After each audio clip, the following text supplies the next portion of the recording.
In the previous lesson, we mentioned that in this lesson, we're going to be talking about the Gallipoli offensive. And this is going to be and form part of the broader set of case studies that we're building for the First World War subject, specifically looking at the different battles. So this lesson, we're going to talk about Gallipoli in and of itself. The previous lesson, we looked at Verdun, we looked at the Somme, we looked at Passchendaele. And in this lesson, we're going to talk about really one of the key battles which takes place in a different theatre of war. So the previous three battles that we examined in the previous lesson, which were, as I've mentioned, Verdun, Passchendaele, and the Somme, also the Battle of Ypres to an extent, were all Western Front conflicts. So they were all on the Western Front. They were all attempts to break the stalemate. Some of them were successful, some of them were not. They were all incredibly costly. This conflict takes place in a different theatre, in a different setting, on a different front.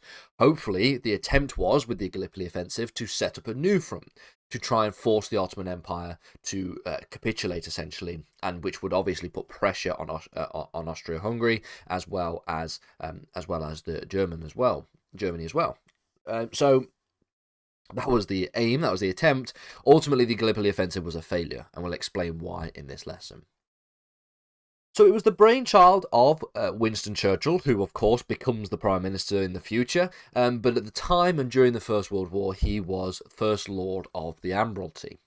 Now, it was essentially seen as a potential alternative to the stalemate problem which we were seeing on the Western Front, which we discussed in the previous lesson.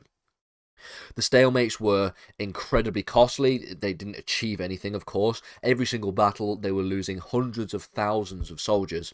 And of course, there were other ways in which, attempts at least, to try and break this stalemate. And this was the idea that was proposed by Winston Churchill. Essentially, the plan was to utilise the Royal Navy and to mount an attack on the Dardanelles Strait. Now, essentially, the Dardanelles Strait linked the Aegean Sea with the Sea of Marmara, which is in and around the Mediterranean region, just a little bit past the Mediterranean region, in fact. The Gallipoli offensive was essentially established to serve the purpose of A, attacking the Turks, and B, supporting the campaigns being proposed by the Russian Empire. Because there, of course, are offensives that are going on the Eastern Front between German Empire and the Russian Empire, and also the Austro-Hungarian Empire as well involved there too. And so coming up from the bottom, coming up through the Turkish region, through the Ottoman Empire, through modern-day Turkey essentially, was an attempt to try and attack the Turks, relieve pressure on the Western Front, and also to support campaigns in the East. The plan was relatively restrictive due to the fact that it utilised the Royal Navy. Now, the Royal Navy, relatively attractive. The Royal Navy was the largest in the world. It was essentially useless against the German Empire on the Western Front because there was not really much sea to utilise. So, utilising the Royal Navy in the best way possible and incorporating it into your offensive is actually a good idea because, of course, being the largest in the world, it makes it a very attractive prospect to be able to utilise this quite significant military advantage that you have. So this is really where the Gallipoli offensive begins. It begins with an assault that was in March of 1915.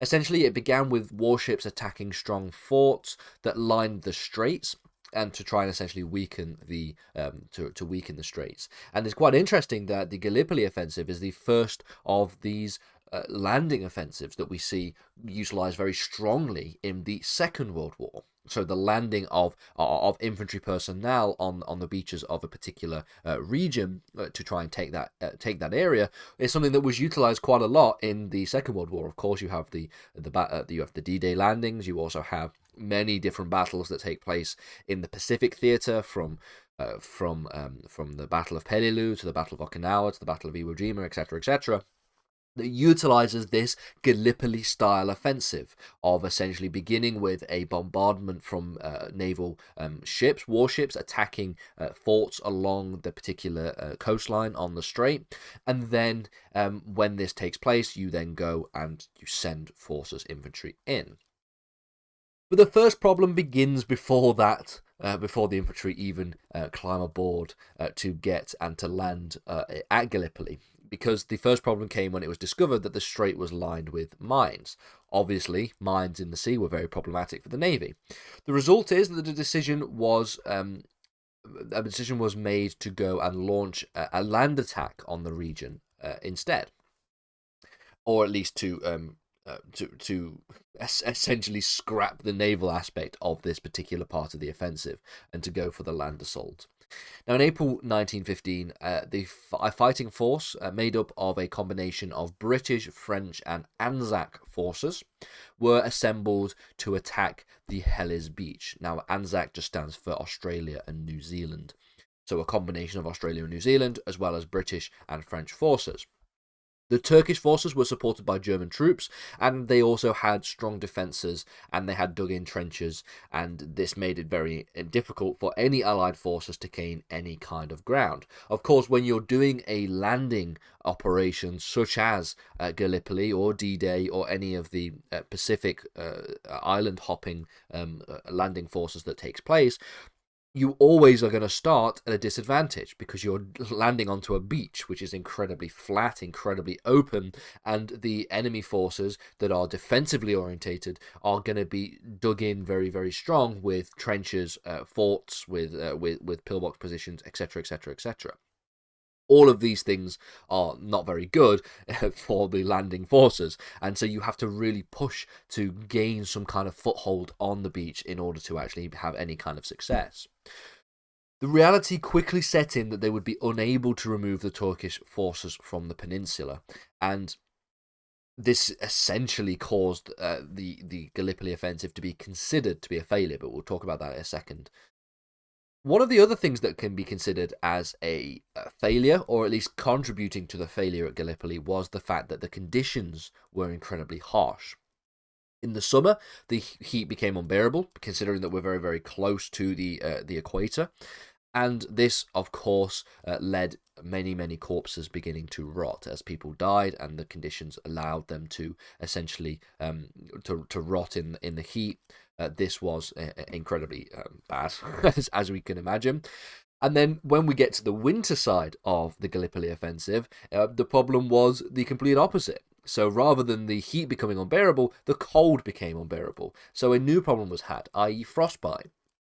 And as the Nazi German forces learned in the Second World War, specifically within Operation Barbarossa, it's very, very difficult to have an offensive that spans across multiple seasons, especially where the weather conditions change so dramatically, because it's very difficult to be able to have soldiers that are equipped with warm weather clothing as well as cold weather clothing. Operation Barbarossa is a very good example of this when the German forces invaded the Soviet Union. They invaded in the summer, but the offensive lasted all the way until the winter, which happened to be the coldest winter in Russia for very many years. Of course, very problematic, considering that they did not necessarily all have winter clothing. A similar problem happens here at Gallipoli. In the summer, the heat becomes unbearable, but in the winter, everybody gets frostbite because the cold becomes unbearable. So the resulting problem is the withdrawal from Gallipoli. It was clear that by December 1915, while the troops had gained a little bit of ground at Gallipoli, they would be unable to be successful in the offensive. They'd be either unable to hold the ground or to gain any more ground. The decision was therefore taken to withdraw, and the aim was to try and withdraw in the most organised manner possible. The result was that Gallipoli was a failure, and that is probably correct in the sense that it was a failure, and the blame was levied on Winston Churchill. It was his idea. He was First Lord of the Admiralty. He took the blame for the failure of Gallipoli, and this reputation that was had by Winston Churchill continues until well into the Second World War, when he is reluctantly appointed as Prime Minister following the resignation of Neville Chamberlain. So really, Gallipoli had a quite significant impact, at least on the conflict itself, in terms of it being a failure, on the perception of certain individuals who thought up the Gallipoli offensive, namely Winston Churchill. But what it did not have a significant impact on is the stalemate that takes place on the Western Front.